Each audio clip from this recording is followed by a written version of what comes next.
Türkiye ve Diyarbakır kamuoyuna Aydın Mühendislik mağdurları olarak Digemder Yönetim Kurulu ve Denetleme Kurulu üyesi Mehmet Çelik 2,5 yıl süre içerisinde Aydın Mühendislik mağdurları olarak arabuluculuk ve Aydın Mühendislikle mağdurlar arasında köprü oluşturmak için görev aldım.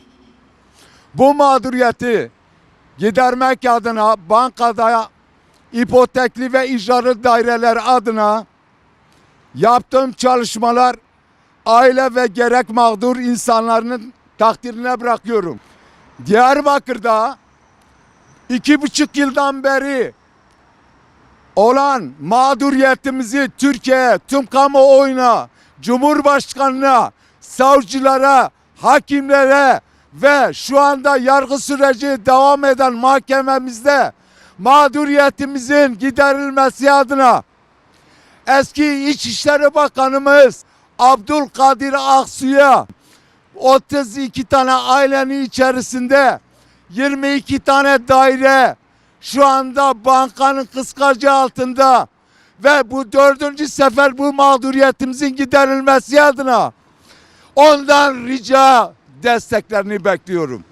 İnsanlarım aç, perişan, iş yapamaz, psikolojisi bozmuş, İnşaat yarım kalmış şekilde. Bu inşaatın Aydın Mühendislik dairelerinin yönetim kurulunda bu %50 banka eksperleri neye dayanarak 300 milyar 310 milyar değerinde fiyat biçiyor. Olmayan bir inşaatı, yarım kalan bir inşaatı neyine güvenerek yapıyor arkadaşlar? Banka bu kredi, bu mağdur insanlar çekmedi. Zaten firma yetkilisi İdris Aydın kabul ediyor.